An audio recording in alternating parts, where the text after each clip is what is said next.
Hello, welcome to Module 1 of Speech and Language Ideas. My name is Joanne Tully. I'm the mom of Kathleen, who's 32 years old. She has a chromosome deletion 1q44 that affects every part of her life. I am a speech and language pathologist, a speech therapist, they mean the same thing. And I have some speech ideas that might help parents of individuals who are like Kathleen.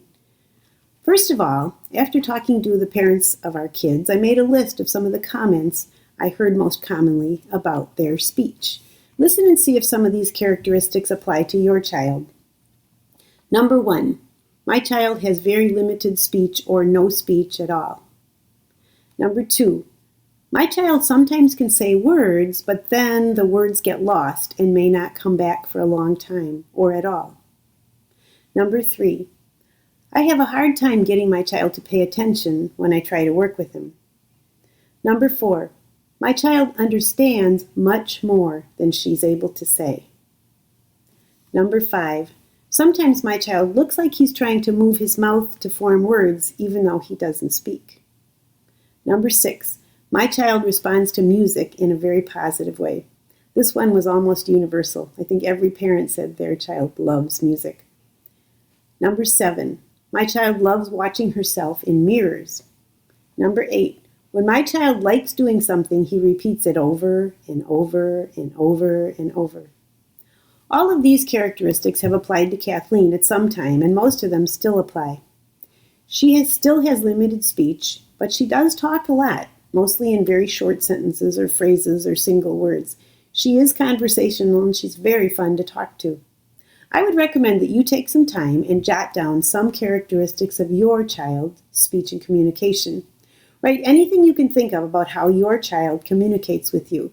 Does he use words? Does he babble? If he babbles, what sounds does he make? Are they vowels? Are they consonants? Are they all the same sound, ba, ba, ba, ba, ba? Or do they vary, ba, da, ga? Does his voice go up and down in a way that sounds like speech, even if it's not real speech? Or does it all stay at one level? How does he get your attention? How does he show you that he likes something? Does he say any words? Now, some of the things on your list will be positive and some of them will be negative. The negatives are the easiest to come up with because we are constantly reminded of what our kids can't do compared to other kids their age. But it's really important to write down the positives.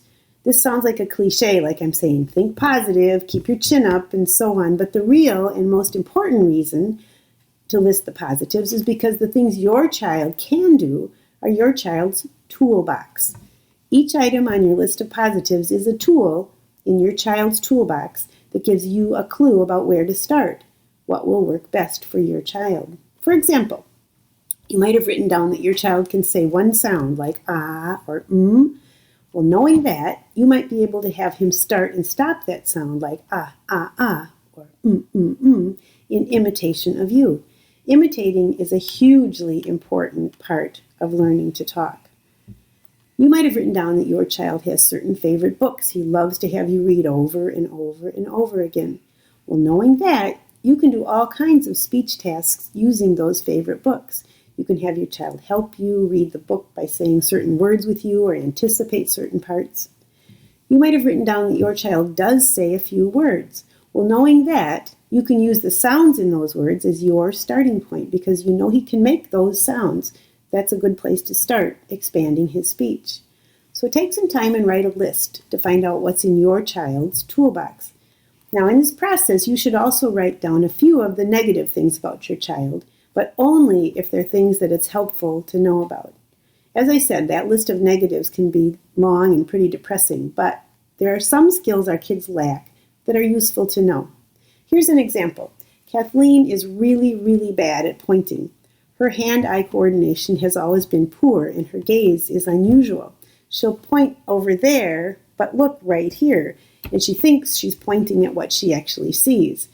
Well, in all of her schooling, being able to point was something that was assumed. So teachers and therapists would tell her, point to the cow, or point to what thing doesn't belong in this group.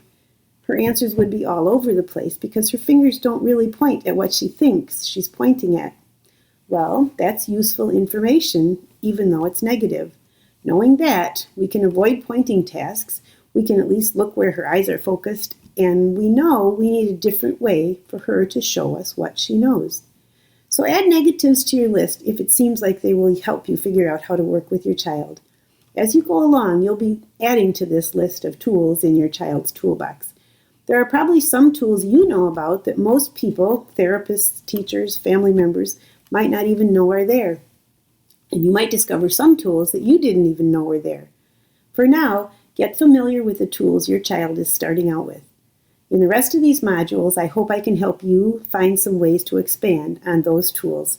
Thank you, and I'll see you in the next module.